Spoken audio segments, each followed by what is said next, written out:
What I see happen in longer term relationships where chemistry, quote unquote, dies is that it always dies. Right, which is, in my thought, is that what actually happens is the space between you and your partner, the self-abandonment, the self-erasure, the eradication of who you are, your identities, your passions, everything like that, which actually creates two individuals, that is gone.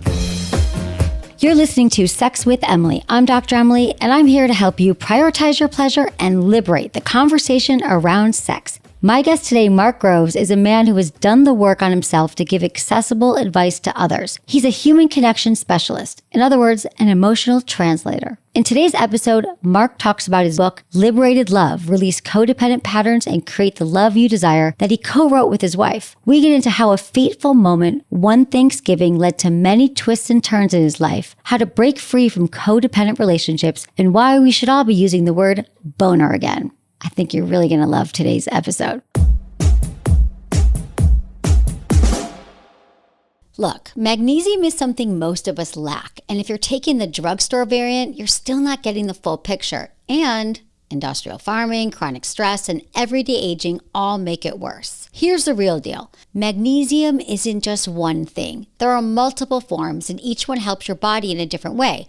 Sleep, recovery, brain function, mood, muscle strength, even energy metabolism. But most supplements only give you one form. Well, that's why I started using Qualia Magnesium Plus. It is the only magnesium I found that brings together 10 highly bioavailable forms, plus more than 70 trace minerals to help your body actually use it. So instead of piecemealing your health, you're getting this full spectrum, full body support that genuinely feels different. And I felt it. So I've been taking it at night. And wow, my sleep is deeper, I wake up less, my muscles recover faster after workouts, and I just feel this steady, centered mood throughout the day. Like I'm more resilient. For me, it's been one of those subtle but powerful shifts where I'm like, okay, this is doing something. And it's not just a sleep supplement. Think of it as a magnesium system for modern life to help your brain, your body, your energy, all of it show up the way you want to. So if you want to experience magnesium the way it was actually meant to work in your body, multiple, supported, and full spectrum, this is the one I recommend. Experience Qualia, the most trusted magnesium for purity, potency, and performance. It's non-GMO, vegan, and gluten-free, making it a choice you feel good about. Go to qualialife.com/sexwithemily for 50% off. And here's a bonus. Use the code SEXWITHEMILY for an additional 15% off your order. That's qualialife.com/sexwithemily and use code SEXWITHEMILY. QUALIA life.com/sexwithemily and use code SEXWITHEMILY. Thanks to Qualia for sponsoring this episode.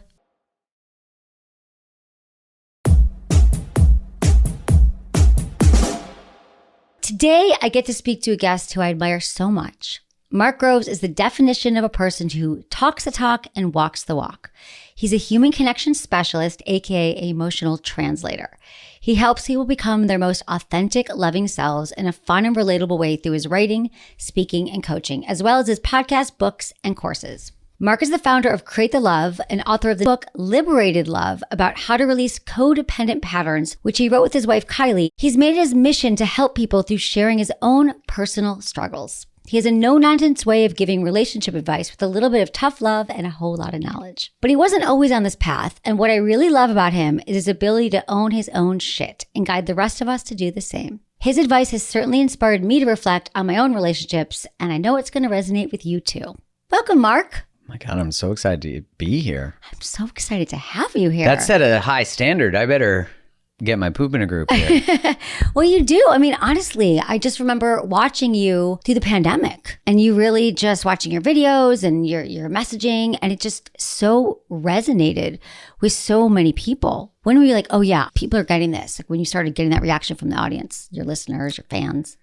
Yeah, when I first started writing, the intention was to kind of use it as a way to excise my shame. So when I started to study relationships, it was because I had a relationship that ended, and I was at the time in sales, and I was good at sales. So I thought, why am I so good at talking about everything but my feelings? Like, this isn't a skill set issue. There's actually something else going on here. So I dove deep into the science. I wanted to understand, like, what makes relationships work? What makes them not? It was just selfish. It was for me.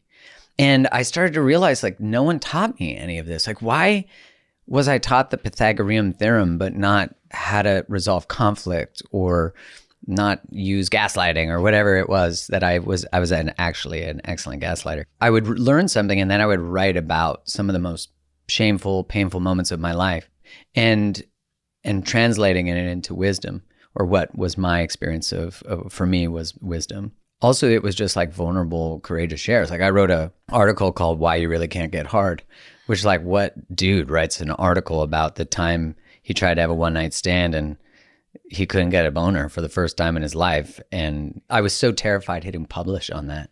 And then I would get messages from people, men and women. That was so resonant for me.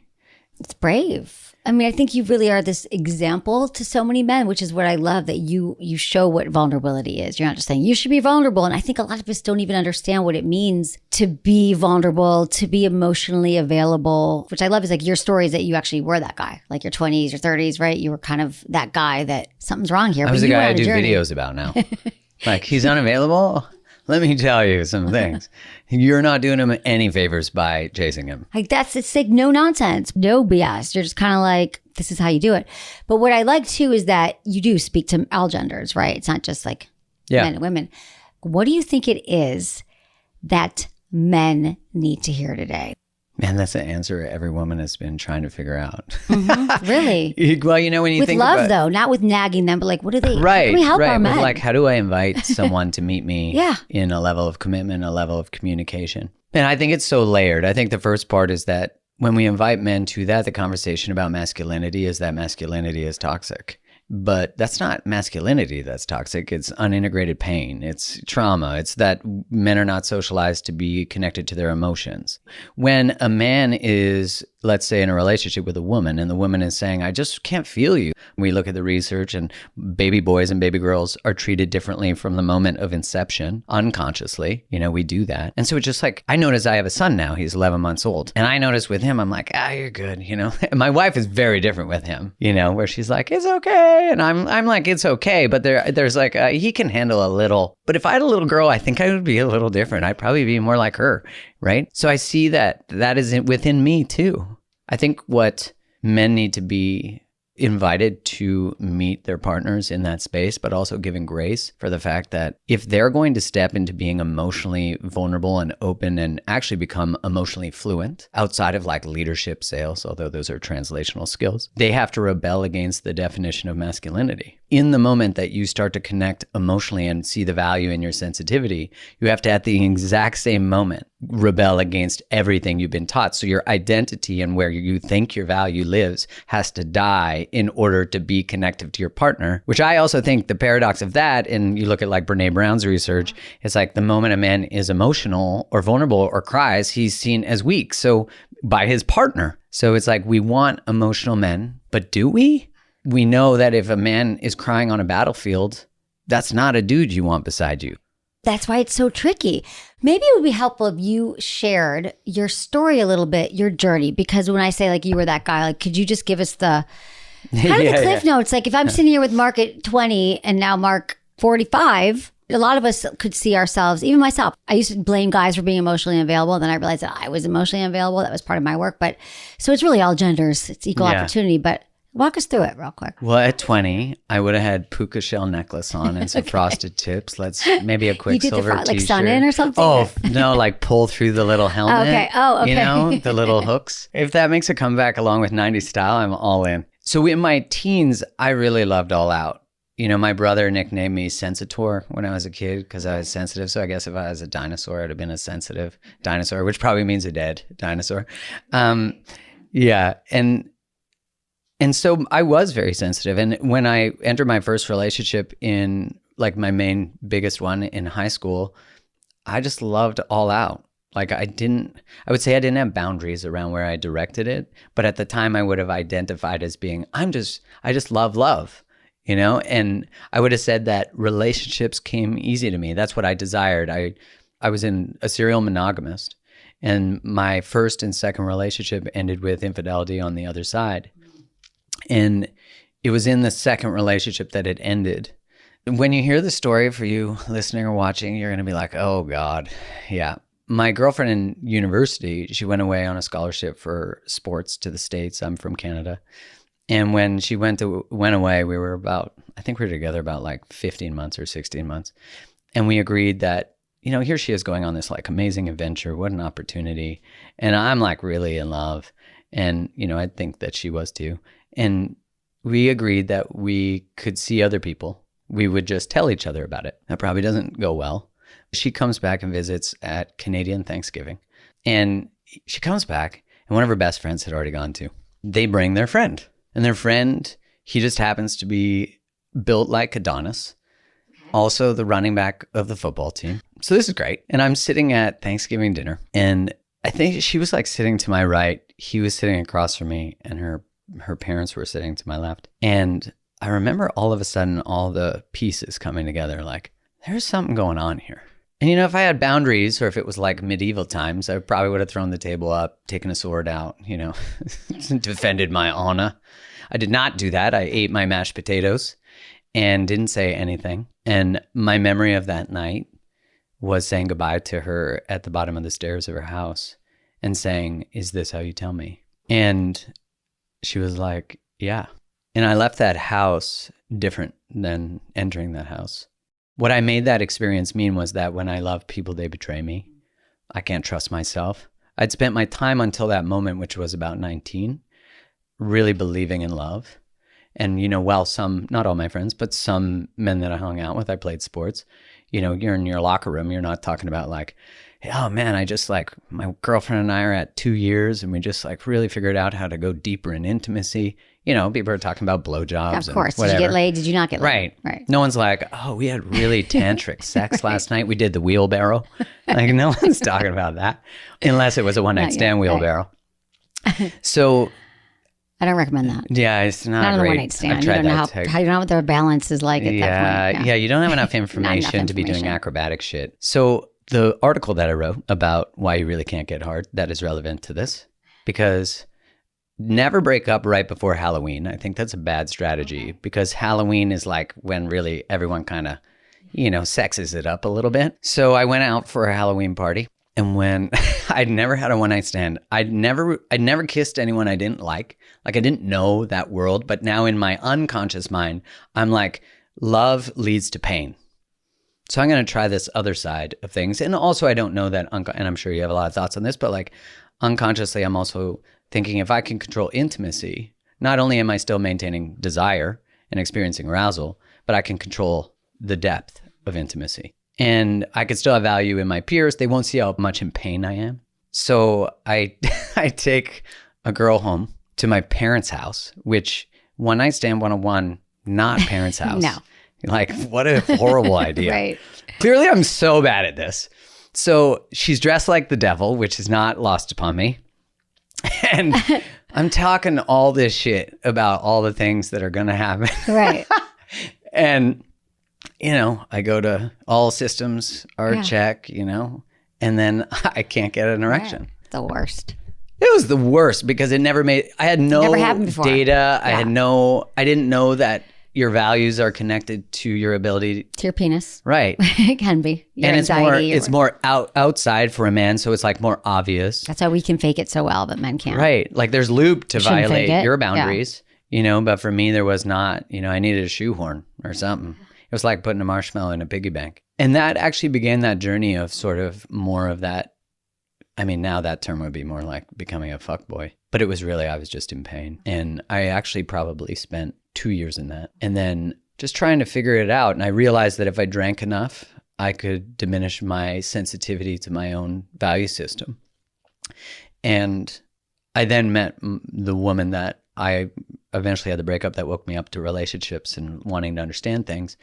But I remember when I was 35, I was on a call with a friend, and she said to me, and I was writing about relationships at this point, and she said to me, you know a lot about a lot of things, but I want to know, have you ever actually let a woman love you? And you know that feeling when someone like tells you a truth and you're like, yeah. And then I got off the call and I was like, holy shit, I haven't let a woman love me since that Thanksgiving. And just like how many tried to, and I like ran from, and I didn't know why. It like expressed as lack of chemistry, not alignment. You know, I loved women who were just out of relationships or like not available, live somewhere else. God, that's great. Like, we'll figure it out. I would chase relationships, them. The best, right? Yeah. And that hit me like just so hard. And I just thought, I'm not going to let that happen anymore. Like, I've allowed what happened at 19 because I didn't know how to process grief. I didn't have a mentor who could walk. I didn't let anyone in to do that. It was so painful. And so I think about like that. Just shut it. Right. That definition of masculinity of like, because I didn't have access, or I would say like societal permission to grieve. You know, it's not like, I'm pretty lucky. My dad is really emotionally intelligent. He's the one who I would talk to about heartbreaks and things like that. But I didn't let him into that. I had so much shame about being cheated on. Yeah. Yes. Yeah. So that's a long story. No, I love the story. Well, you know what? It made me think so many things. But the first thing is that by sharing that, would you say that everybody has that moment that you had that affects why we're in relationships and why we do what we do? Like, in thinking about that, because I feel like that's a lot of what you do you help people realize like there's that moment that I shut down, why I'm not able to love, why I can't let people in. And like, I think that's a thing that, and it's not just men either, it's women. Yeah. And in talking to you, I'm thinking about, for me, and I still think I struggle with this, but I had something similar at 19. I had a lot of things before that, but my dad died suddenly. And for me, he was 49. And it was like, I know that I shut down and before that, my parents had gotten divorced. So I had a lot of evidence that like relationships were tough and people leave. And then he died one day. Right. And it was just like, oh, I can't ever like love again. I can't let anyone in. And I spent the same thing. Like, part of me led to my work at 35 because I was like, oh, this isn't working. Everybody else wants relationships and seems happy. Come to find out, a lot of people aren't happy and they're suffering. So you're still on the path. Right. But it's like, so I'm wondering, like, that was my moment. And it never goes away, but it's like, oh God, someone's going to leave me if I love. So I'm just shut down. And I was I think I was a fuck girl, to be honest. I think we're very similar. I liked unavailable people. I played around. I actually was a cheater in my past life and it just didn't feel good. I was getting the highs from it. How do we source? Like, how do we, like, you had that wise friend and you leaned into it. You were ready to lean into the truth. Mm-hmm. And it sounds like maybe the last 10 years you've been like, and then you're never done, right? Peeling back the layers. But like, how can we, because I guess what I'm asking is, do you think we all have that place that shifted the course of the way we love and the way we commit? Yeah, for sure. Whenever I tell that story, which I get emotional about, not because it's seeing the tears. I'm like, oh, I'm emotional too. Yeah, it's not because it's incomplete or unresolved. It's actually because I can connect with the younger version of myself who like was in such pain. And I don't want to leave that. I like that I can actually now be so connective as opposed to like I drank to not feel that. Even though there was so much wisdom in the betrayal, that Thanksgiving dinner, I only got to because I agreed that we could see other people and tell each other about it. But I actually didn't want that. So like my external betrayal was an internal betrayal long before. And I would say almost all, but not all, external betrayals are preceded by internal betrayals of self. And I always ask people like, what's your Thanksgiving dinner moment? Because what I do is I have people finish the sentences, when I love people, they, when I let people love me, I. You know, because both of those, those sentences get completed. We like to optimally think, I love them back, they love me. But there's usually a fear, especially if we're repeating patterns relationally, repeating patterns in conflict, repeating patterns in types. So we're unconsciously reliving the same moments. And what I think what I've figured it out to be true for me is that we have an upper limit of tolerance of what sort of grief we can tolerate and what sort of pain we have capacity for. So we unconsciously control relationships so that we never get to the Thanksgiving dinner again. But what we're doing is actually living in the dinner.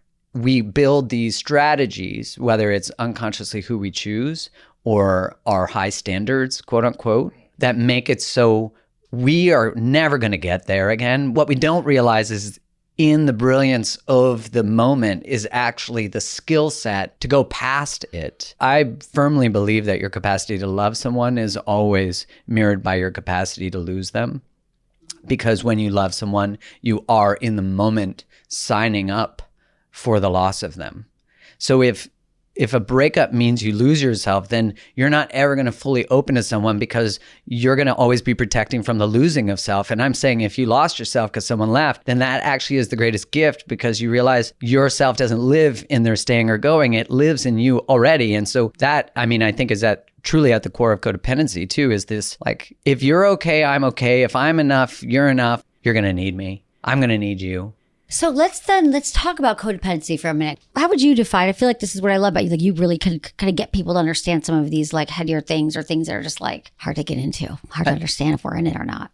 Well, codependency traditionally is associated with relationships with addiction, right? Like Al-Anon and Codependent No More, which is a fabulous book written by Melody Beattie, is based on Al-Anon. And so we see like, oh, you're not in a relationship with an addict, you must not be codependent.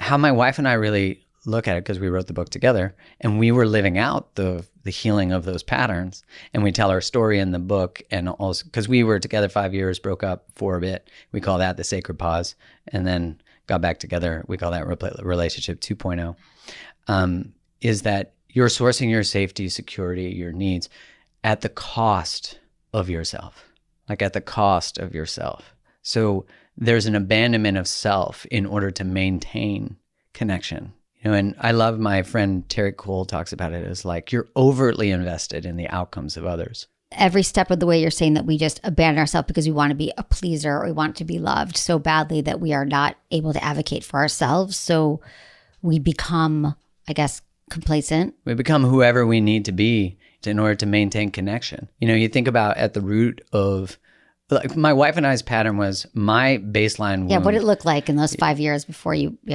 broke up? Mine was because, you know, and now I'm like, I'm never going to be with anyone unavailable. Okay, that's not going to happen. So then I set this standard of like, here's what I want to create. Here's what it is. I'm explicit about it.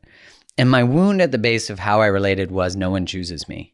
Like you don't choose That was your me. message. Yeah. That was the Thanksgiving dinner message that you told yourself was that no one's going to choose me or I'd say safe. that was even true earlier. Okay. You know, because how I oriented to my family, I'm the youngest. I found that I really oriented around my mom's needs. You know, she would often be overwhelmed. She's raising 3 kids, you know, all the realities of being a human. And as a kid, I was like, well, if my mom's okay, I'm okay. And so when we orient around other people, which at the baseline, that could be someone in a relationship with someone who's, you know, as a kid, your parents are addicts, they're narcissists, they're abusive, they're not around. Like there's all these different ways. Yeah, and we just normalize the fact that your parents did something that's impacting you now. Right. They didn't mean to. They were living their life. There was a lot of information then, but there's something to excavate from our childhood. Yeah, always. And in the book, we go through like, what's your relationship blueprint? So you can figure out what that is. So for me, it was you don't choose me. My wife's was, there's something wrong with me that I can't choose this relationship. So if you think about it, it's perfect. I have an Instagram called Create the Love. I teach people about relationships. You couldn't monetize a wound better. First off, I'm going to be needed by you. I've got courses. You're going to pay to be taught by me. I've got an Instagram where I get validated. And I'm out there now like helping everyone, just like sourcing so much validation. And also, if there's something wrong and you need help with it, I've got the solution. Well, that doesn't work in a relationship because in order to maintain connection, and this happens in codependent dynamics, one person has to maintain being a problem that needs to be solved, and the other person is the problem solver. So if all of a sudden, and we see this in addiction, if the one person heals the addiction, the other person starts to go bananas because they don't have a job anymore. They don't have a job, they're out of work. So with us, my wife had a dream early in our relationship that she was in a burning house and she had to leave. And the burning house was our relationship. So I'm like out for a run one day and I'm just like, yeah. So now my house on fire? I'm like out for a run one day and I'm like, man, I'm really chasing her right now and it's driving me bananas.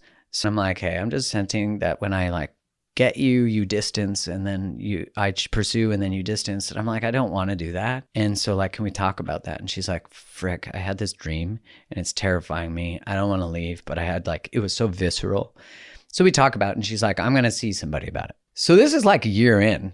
We spend the next... Was a year into the relationship, you said? Okay. Yeah, we were together for the first time for 4.5, 5 years. Okay. So she goes to, we work, talk about it, but underneath all this, in my unconscious is, our relationship was a burning house and she might leave at any moment. Right. You can't hear anything else after that. She better resolve it. And she was trying. I mean... God bless her. She was like, what's wrong with me that I have a burning house dream even now? But she also was like, it was so real. Like, I got to go. So eventually we, read enough books, did the thing, saw a psychotherapist. Right. Fuck yeah. But we didn't have someone who like could guide us past this pattern that was really being invited, which there was a day where I was like, listen, I want to create a life and I want to do it with you. And if you can't do it, that's okay. I love you, but I'm not going to hold. That was your first boundary. Like, I've been through this too many times. This is what I want. Yeah, it was like I finally chose me. In the wound I was living out, I finally chose myself. And she, in that moment, you could feel like she felt relief because I still loved her. And she couldn't figure out why she had to go. And what transitioned was I said to her, instead of orienting to your dream and your intuition, that something's wrong with you that you have to go. What happens if you actually just have a deep knowing? What's coming up for you is coming up for me. I just can't put a name to it, but it was my chasing. So we oriented to what was coming up for her from a place of reverence, and we ended the relationship. And it was like one of the most powerful experiences of my life. We did a closing ceremony for the relationship. And I mean, that's so beyond. People are like, I blocked my partner on Instagram and I did mute her. Threw out their clothes out the window. Like, you know what I mean? You're like, we had a ceremony and like lit sage and. I mean, we actually. I know. We burned a house. You burned a house? We bought, not an actual house. Oh, okay. We bought a bird house. Okay. And it represented the house from her dream, just to say like, you're wise. There was nothing broken about you. Like, we got to the place you intuitively had in a dream 4 years later. Like, that's so beautiful. It honestly was the most beautiful. And then you broke up. You had this closing ceremony, and then you found your way back. Yeah, we were done. Like, I was done. I was no interest in getting back together. I was no interest of going back in a pattern because now I experienced choice. I trusted myself. And if you don't have access to a no, you don't have access to an authentic yes. And neither of us had access to an authentic no yet, but we found it. So now the choice of each other actually doesn't come with any, what happens if I hurt your feelings? What happens if we don't align?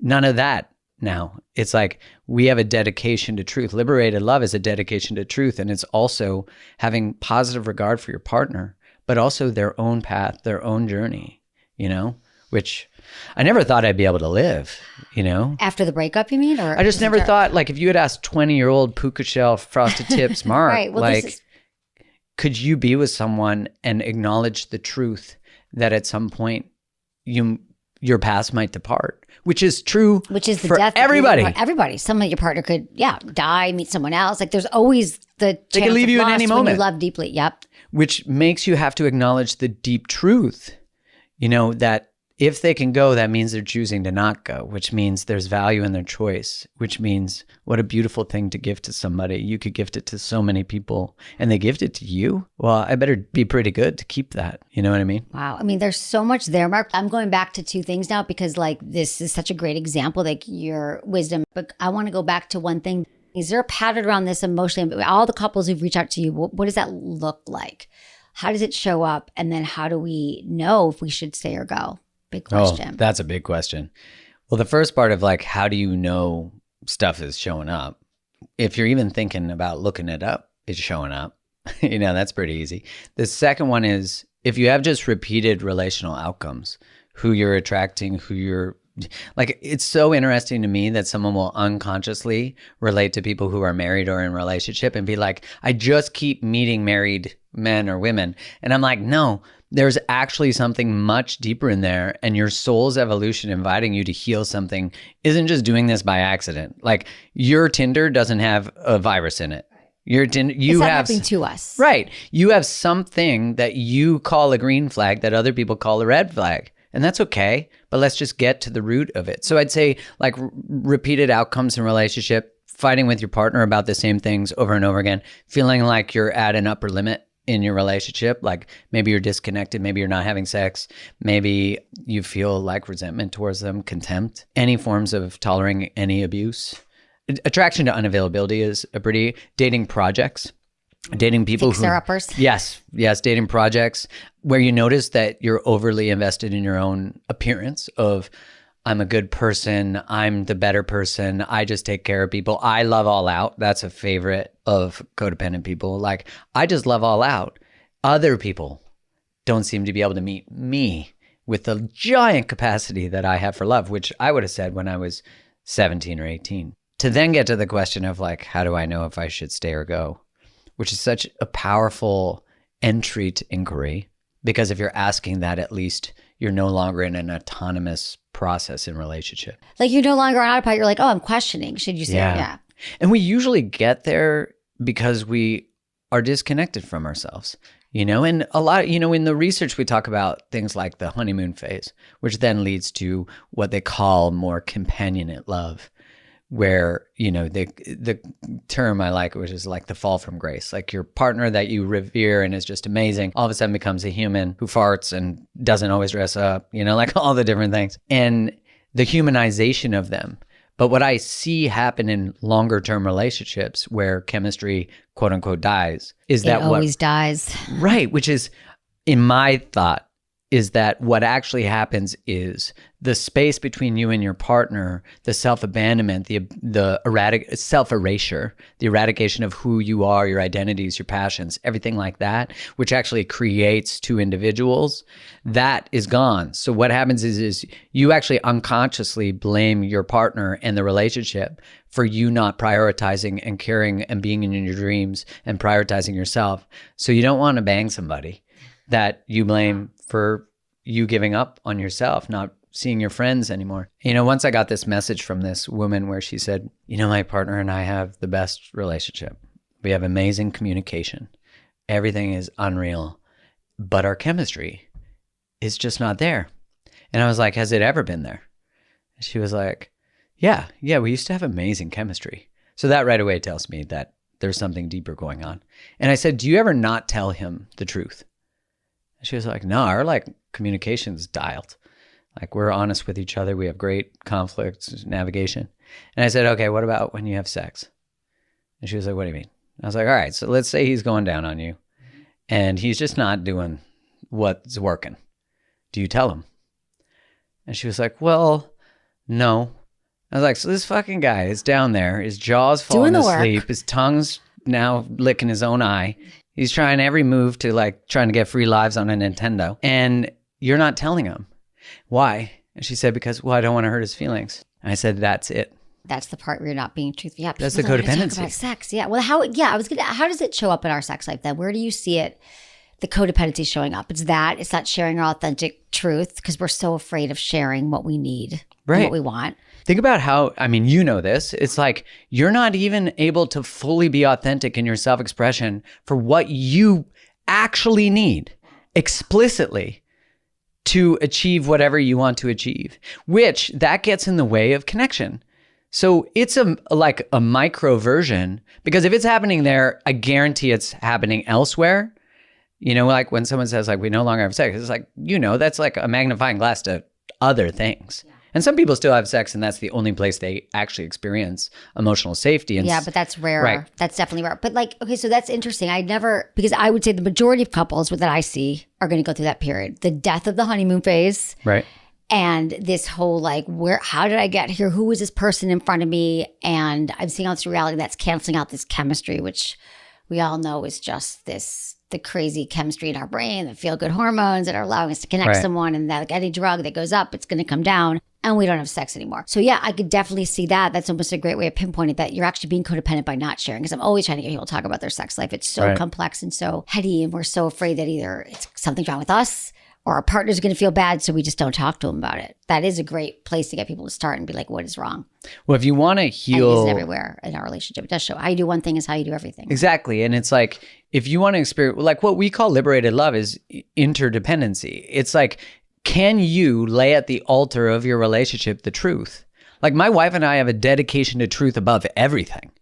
Because, most of us are so afraid that our relationship might end, or we're afraid our partner won't like what we say, or we express a boundary and it won't be honored or respected, which is possible. But it's like, if you keep not sharing what is true for you because you're afraid of how someone might respond, they are not trusted that they can hold the information. You also reinforce the belief in yourself that you're not worthy of being heard. So you get to blame them for the fact that you're not sharing. And on top of that, the relationship never gets the chance to actually grow and change. It is now a prison. And so why would you want to be intimate with someone that you can't share how you truly feel? I find it wild that when relationships end, Then we're like, I'm going to do what I love. I'm going to pursue my dreams. All of a sudden, like, why are we not doing that in our relationship? And I think to like at 20, if my partner said, you know, especially after my girlfriend went away to the States and brought Adonis home, is like, if someone said to me then, I need to go do something and blah, blah, I'd probably have a very controlling, jealous, like I can't do, you know, there would be some, because I don't think her coming fully alive or her going on her path might actually hurt my path. Like if she leaves, which should have been what actually happened, I was just trusting her path. And if I try to control where she goes and what she does and her actually coming fully alive, that's because I'm afraid of I'm not doing it. Relationships should be the place where we are liberated from our patterns. Like the frictions we have in any conflicts, in any relationship, but I'd say especially romantic, are just showing us where our work lies.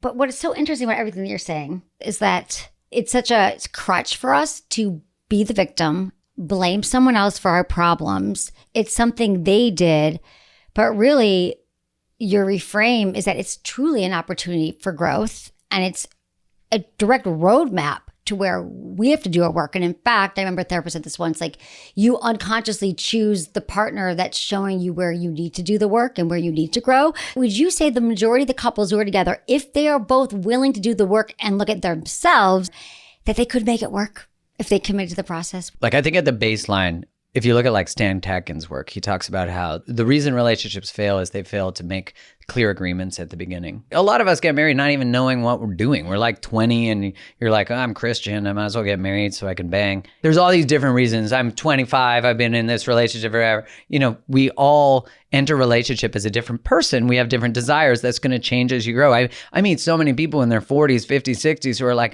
I don't want what I have anymore. And I'm like, that makes sense. You made an agreement at 22 and your relationship, maybe if it was possibly going to be aligned, it doesn't have the skills. You don't have the skills in the container to actually create what you want to create. So do I think it's possible? 100% it's possible. You need someone who can take responsibility, is curious, orients to growth.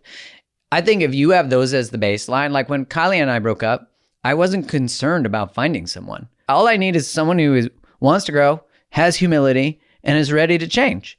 And we have aligned visions. But the thing is, I keep thinking, like, why don't we have a relationship contracts? And literally, maybe you have this in your book. I don't know. I've been thinking, like, when else in our lives do we sign a contract forever without checking, like, no expiration date, no renewal of contract, no lawyer, no lawyer, nothing? You're like, okay, forever, cool. Like, are you sure you want to say that? Like, till death do us apart? Actually, we just say, I think it's a metaphorical death, personally. Death of the self who said yes. Because, like, no matter what, if you want to step out of codependent patterns, your relationship has to end. Like your pattern has to end. And it's actually in the willingness for a relationship to end that you're now free to choose it. Like as I was saying earlier, if you don't have access to the no, you don't have access to the yes. So if you're afraid your relationship's going to end or your partner might leave, then you're not actually going to be authentically connected to the choice in the relationship. I mean, most people come to me when they've never talked about their sex life ever. I'm like, we've been together for, and the thing is, it's not just your 20s. Like I have people in their 40s, 50s, literally my audience is 18 to 83 because most people have never talked about sex and then they wake up one day with a partner or they're dating, but let's just talk about the couples. And they're like, no, we talk about everything but our sex life. Right. Or we've never talked about it. And now here we are. What do I want? What do I need? But then there's many other things too. So I just think like some kind of, like anyone who's even dating now, what are the things you think that we could get clearer on to not save us from the pain, because we need some of the pain, but like, what are we missing? Like, what are the questions that we need to ask? I just keep thinking about this renewable contract that they could have if you're committing, like we commit every 6 months or every year. To like, do we meet our values? Do we meet our goals? How's our sex life? Well, I think building in that habit of check-in anyways is just so important. So important. Yeah, I agree with you. Yeah, the check-in. I'll be right back after a quick break for our sponsors. So just stick around.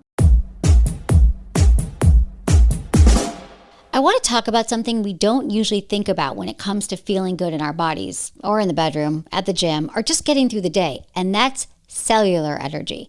Because when your cells are tired, you feel tired. Your mood, your stamina, your focus, even your desire. So much of that actually starts way deeper than we realize. So I've been trying these longevity MitoPure gummies from Timeline. I just did a really fun Instagram post about it. And honestly, I'm really into them. They're the first longevity gummies made with MitoPure, which is a patented form of something called urothin A. And it's the only form that's been clinically shown to support your mitochondria, which are basically basically the little power plants inside your cells that create energy. And here's what I noticed personally. After taking them consistently, I started feeling this really steady, grounded energy throughout the day. Not wired, not jittery, I just felt more like myself. My workouts felt easier to recover from. I felt sharper mentally and more present in my body overall. It's subtle, but it's real. They're also sugar-free, strawberry flavor, vegan, gluten-free, super clean, and just 2 gummies a day. I literally keep them on my kitchen counter so I don't forget. So if you're feeling run down or just want more energy and strength from the inside out, this is such an easy thing to add to your routine. You'll look forward to taking them like I do. And right now, my friends at Timeline are offering listeners a free 3-day trial of MitoPure gummies. Just text Emily to 57237. That's Emily to 57237 to claim it. Your cells and honestly, your whole body will thank you. Speaking of sex, how's your sex life? Well, after having a kid, definitely different. Well, that's right. Yeah. We all know that. So, yeah, I mean, we don't know. I'm guessing I want to normalize the fact that your sex life is going to take a hit after you have a baby. It completely changed for now. Yeah. But for me, that I see as a season. My wife and I talk about it. We talk about like how vulnerable it is now, how different it is for her, especially. For me, I'm like, well, I still want to do it. That's great. But I also have to have so much compassion for the changes, the things her body has been through. And so it's really interesting to explore. And I knew this cognitively before we had a kid, but that, a kid, when it touches mom, it needs something. So now when I touch mom, I need something. So there's like this association with need. And so really being mindful of how do we navigate that and how do we actually create space for like the needs I have, the needs she has, to enter back into that sacred space, That's really what it is. Normalize to people that's going to happen and expect it. Like I almost wish, because we also know here how it's such unfair, the treatment of like women go to their doctors like, you should be good to go after this baby in 6 weeks. It's like, that's so not true for so many women. Oh my God. It's like, and just to normalize that, it's just not going to be okay. I mean, I love that I figured you would know this, that it's harder and we got to have compassion and just know that it's a season. It's going to come back again. I mean, my wife you get to redefine intimacy. So you'd have to be with someone expressive. I married a woman who has thoughts and feelings and power. And, that was the difference when we came back together. Like, she really chose me. And that I was terrified of, but it was everything I always wanted, which is so ironic. But I say all that because... You're like, not so much. I kind of choosing a little bit too much. We turned down a little bit right. of that part. Like, I didn't mean it. But I love it. It is so hot. Like the self-expression that she has, the access to her power, her voice, her no. Like that is hot. Boundaries are so sexy. Like when someone's like, it's not okay what you said, you're like, well, tell me more, And with her, what I love is that act is sacred. It created our child. Like he's a miracle. Watching her give birth. I remember watching her give birth being like, do you think you could do anything now? Because I would have tapped out. She did 30-something hours of labor. And I remember thinking what was wild about that was I was like looking at my clock and I'm like, this ends at some point, but I don't know how it ends. And as a man, I want to like resolve her of her pain. But I couldn't do anything other than just be in space with her, like champion her, cheer her on. It created so much reverence, like a deeper love for her that I couldn't have had without that experience. I have a friend who texted me not long ago. He just had a baby. And he said, hey, like my wife and I haven't had sex in a bit. Is this normal? And I was like, yeah, man. We went to our 6-week follow-up. That's what I meant to say. And we go to our follow-up with our midwives are also labor and delivery nurses. And we're sitting with them and she says, have you guys, so you guys can have sex now. Have you guys had sex? And I was like, I'm sorry. Do people say yes to that? And she was like, well, I mean, sometimes. And I was like, how? First off, there's a baby there all the time. Yeah. That's not my idea of romance. And that's where I recognize that's where the male needs get prioritized over the woman's healing. And the male doesn't have to just sit in the fact that he's not going to have arousal for a little bit. Like turn it into creativity, turn it into purpose, hold that space like as a warrior, Instead of like, oh, I can't not jizz for fucking 5 months. Or like, you can masturbate, healthy part of the relationship. Like, exactly. You don't need her. She'll be there. She'll be back. I mean, you need her eventually, perhaps. But it's also, you can also like let yourself. You could say jizz on your show, right? Yeah, you could say whatever you want on our show. I've always wanted to say that on a podcast. It's a good one. It's a good throw. People don't say jizz enough anymore. They don't. There's so many good sexual terms. There are. Yeah. We don't talk about, what else don't we say? Boner. No, we don't say boner. Yeah. There was one earlier that I heard. And I don't think we give enough hand jobs either. I think hand jobs can come back. You don't have to do blowjobs. You know what have a like good the best hand PR. job is? It'd be great. Just use some lube. A two-handed hand job? Exactly. I know. I just feel like there's just so much about sex that is wrong. They're underrated. And relationships. Because they're considered first base, Yeah, so they're exactly. underrated. So you're like, oh, here we are, first base. Yeah. It's like, can we just go to third? Yeah. Don't get me wrong, third is pretty good. No, right. They're all good. But that's the thing. Like, how is there even a hierarchy over stuff that makes you feel good sexually? So like, true, I know, isn't right? it? It's like, for me, I would instantly, when I started dating, be like, oh my God, I love this person. Like I've already imagined the life. I'm like the chick. You are the chick. Yeah, exactly. And so I'm like, I've imagined the life. This is amazing. And what was so powerful in our container was that I would feel that need to be like, oh, we're doing this like it's all in. And then I would realize like, oh, wait, it's not. And is this a fit for me? Because what I did as a kid, because I wanted people to choose me, and if they chose me, then I'm safe. Like if we're in a relationship, you post me on Instagram, things are good. But that wasn't real. That's not grounded choice. So what I realized was I was actually acting in discernment. Like, is this a good fit for me? Is this a yes? Is it a no? I would say yes to something that wasn't, which is, of course, like the pursuit of an unavailable person is giving your attention and your time to someone who you're actually not being discerning about. Why would you ever, like a pre-qualifier for anyone to be your person in whatever capacity that means, is that they actually choose you. Like if that's not there, nothing else should be there. Well, would you say that's the whole thing happening now with like situationships and toxic relationships? Because in my opinion, I want to know yours. I feel that a situationship is just inherently like there's one person who wants something different than the other one. They're not communicating, and clearly they have a lot of work. Like they're rife with problems. I agree. Like friends with benefits. I think 99.9% of the time, because I'm sure there's somebody who's listening who's like, not me, which much love.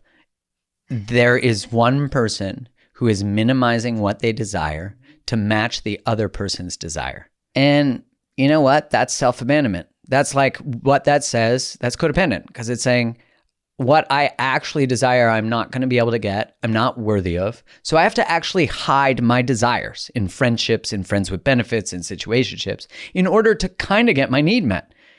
But I'm going to be praying that they change their mind, that they fall in love. If I blow them enough, they'll love me.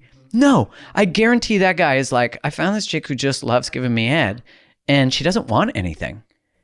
Yeah. It's like she wild keeps hoping to me. If the blowjobs get better, then you're going to love me. But I also want to say this part, though. There is the people who truly, and this is rarer, who are like, I don't have time for a relationship right now, truly. Totally. And they're That's like, 99.9. I'm with you. It's 99.9, but I always want to like give a shout out. I see you. You're like open and you're giving a few blowjobs. You're going down on a bunch of people. Right. Because you're exploring your craft or your life and you really don't have time and space for a relationship right now. But then you might also be a workaholic and be avoiding intimacy.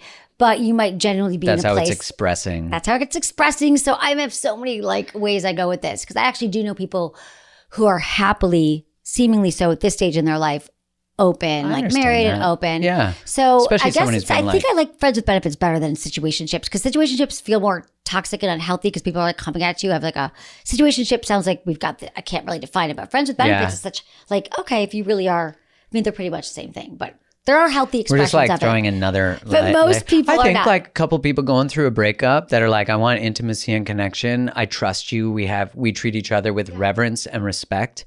You know, I think the one good rule of thumb to have is that if you can't do it sober, don't do it. Because then you're having to numb yourself to be in a situation. And then you already know that there's no win there. I know that you're sober, right? Yeah. And so many people start drinking at a young age because the thought of being intimate with someone is so terrifying. Yeah. So they always marry the sex. They have to have sex and alcohol or their drug of choice. So when they stop that, it's really hard to be intimate because that was actually their crutch. Right. And you think like shame and guilt are so correlated with sex, especially because, you know, if let's say, for example, and not all religion is like this, but often it's like if you are aroused or have intimacy, you're going to hell. or you're bad, you're dirty, And you're you whatever. grew up that way, right? I grew up Catholic, Yeah. and that messaging, I remember we were in a class in high school, and they brought this couple in that had sex and had a baby. And basically the couple was saying like, don't do this or you have to become us. And then you come and talk to a class. Like they were basically parading them around. And I guess it was like a walk of shame. And I remember Right, sitting there being like, this isn't good. Like, this isn't nice. This isn't kind. And at the same time, I'm having sex with my girlfriend, so it's a strange feeling because if you're taught that arousal is bad, but innately humans experience arousal, then you either have to believe you're bad or deny arousal, which you can't. Like, that's not actually real. So you end up with all these people who are walking around with shame and guilt, who need alcohol to actually be in these important, sacred, intimate moments. Because it's we know it numbs us, so we can't have the thoughts about being bad and evil, and that like I'm going to go blind from masturbating or be struck down. Go blind. Like I remember going to the sex museum where they had like medieval tools, and one of them was like it looked like a ring that went around like the teenager's penis, and if they got an erection, it would set off a bell. And I'm like, that would suck because it's not your choice in your. And you're sleeping. Oh my it's actually God. healthy. All of a sudden, bells are going off everywhere. Exactly. But the funny thing is, what instead of that, now they just have your bell going off as your brain saying, "This is wrong. This is wrong." Even if this is why people, they could be in their 40s, they haven't been in church in 20 years, but they still have that. You can't it's like you're indoctrinated into this belief at such a young age. I wasn't raised that way, but it's so hard to shake that completely. And then, and then we're just kind of screwed unless we do this inner work and heal it. Because all the work that you talk about and I talk about is really just healing these messages that are leading us through a life of really having way less pleasure and connection and fun and intimacy. But the intimacy and the love comes and the depth and the pleasure comes when you actually can be vulnerable and real, which is how we all started this, which is such a... It's so imagine if the relationship is bringing up something that needs to be worked through so that you can get more intimacy, more connection, more access to your voice, more access to sex, to arousal, but authentic, witnessed arousal, authentic, vulnerable connection. That to me is why romantic relationships are such a powerful space. And I totally agree with you. It's it doesn't matter what brings you to the why do I do what I do, but that is the should I stay or go. That point of inquiry is, okay, why do I do what I do? What do I truly want to do and experience in my life? Have I ever asked myself that question? What do I actually need? What do I actually want? Can the relationship be part of what brings that to surface? Because, as I said before, it's so crazy that people leave relationships and become everything. It's use your relationship as a place to become everything. My wife can reflect to me things that I don't see. About herself or about you? Me. About you, right? Because you have that. She's seen you. She's let you grow. Yeah. She'll say to me hey, I noticed you're playing small in this. I love you, and you can't do that. And I'm like, oh God, you see me. Yeah. And it's still hot, right? Because I think some people think, well, So going hot. back where how we started this was that men, it's such confusing messages right now that men are told we want you to be emotional, but don't cry here, don't cry here. Right. A lot of men hear that, they go, oh my God, if my partner told me I was playing small or said anything was small, I would be very, Right. I'd be feel awful and feel so much shame. But you actually are able to have done the work, when we say the work, to feel oh, it's actually love. It's not judgment, criticism. It's helped you be bigger. Yeah, and that we have the access to the language that at least minimizes the amount of triggers. Because, language is important, but also the fact that, I have had to sit with my shame, my unworthiness, my defensiveness. My mastery was being defensive. Yeah. Wow. Yeah. You've done so much. Okay, so I have a final question for you. Before we get into a question from a listener, I'd love you to help me answer. But if we had to if you had to say there are 3 things that someone could do now that would help them know if they're on the path and get on the path towards the love they want. Well, I'd say the first one is getting real with your reality. There's no change that doesn't come with actually telling the truth. Are you happy? Does your relationship bring you alive? If you're single, is it are my standards actually walls? Am I afraid of connection?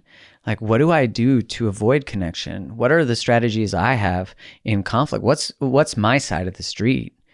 And the second side of that, I think, would be, okay, now that I know those things, what are some things that I could do to learn about that? Can I bring it, if I'm in a relationship, bring them forward to the relationship?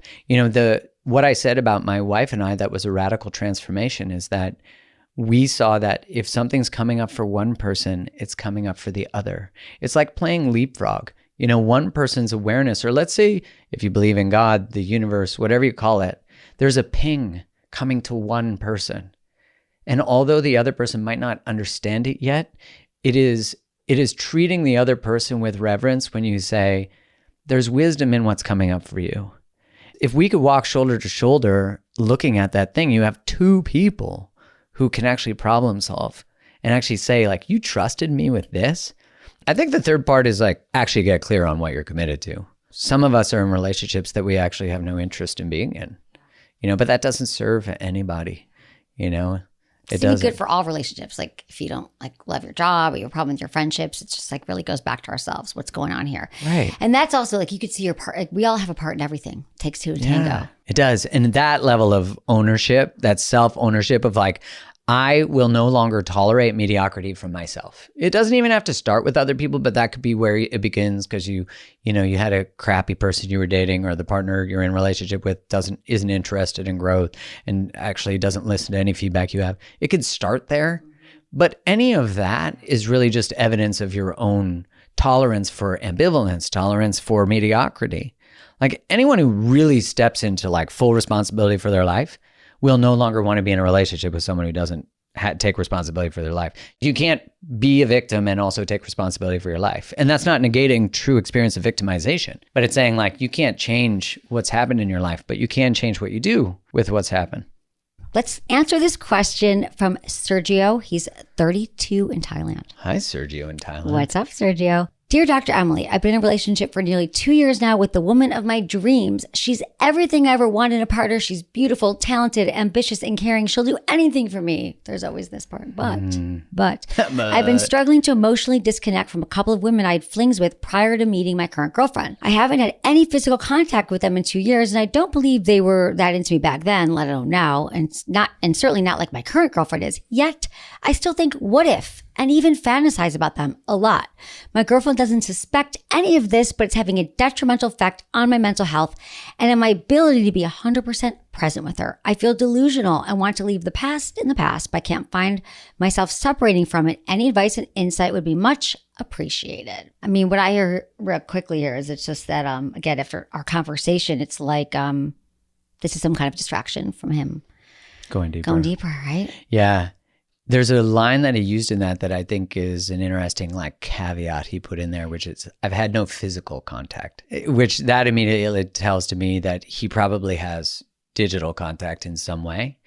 And what you said, there's a fear of going deeper here. These are sabotages, right? From intimacy. By having this diffuse attention, which has arousal associated with it, there's probably something about depth with his current girlfriend that he's afraid of, that he then sabotages by, and the fear gets resolved through arousal and fantasizing instead of actually bringing his fear to his partner to go deeper. And the other side of it is, and this is, I think, the really important part to at least move further in it, is you have to go complete 100% no contact. Because if your partner says that she loves you on the deepest level and she chooses you fully, and you're out of integrity and you're communicating with other people, and on a deep level, there is connection there, they might desire more, you're out of you could tell in your body that you're not operating in your value system, you won't believe her because you know that on a deeper level, you're actually not a man of honor. And that type of truth can sting. But I think we all know when we're out of alignment with our own values. And when we do that, it stings, man. It gets in the way and blocks intimacy. First off, if she found out, she'd be upset. So there could be something about the mystery that also creates excitement. Because hey, when someone tells you, I'm not going anywhere, I love you, I choose you fully. When we don't trust someone's choice, maybe because of our childhood, we're that's kind of boring. I kind of like the chaos of uncertainty and mystery. So I'm just going to shake some shit up. But meanwhile, when you look at your partner, you're not in alignment. Yeah. I'm with you. And it's so seeing everything through your lens And that my lens, and just even after our conversation here, it's just so funny. It's like, I almost think like, we've kind of been a buzzkill here today for people, because it's like toxic relationships, affairs, just having sex, all the things that are like, people are like, I'm having a great life. It's so fun. I'm dating the married person. I'm this. We won't let people get away with any of the bullshit anymore. That's not serving them. Like, sorry, like all your things that I recognize myself in this. And it's like, because we get our body, we get a physiological response. He's probably like, texting them and he gets a little high. He gets a buzz. It's like his alcohol. Sure. He even said he fantasizes. He fantasizes. It is serving him right now.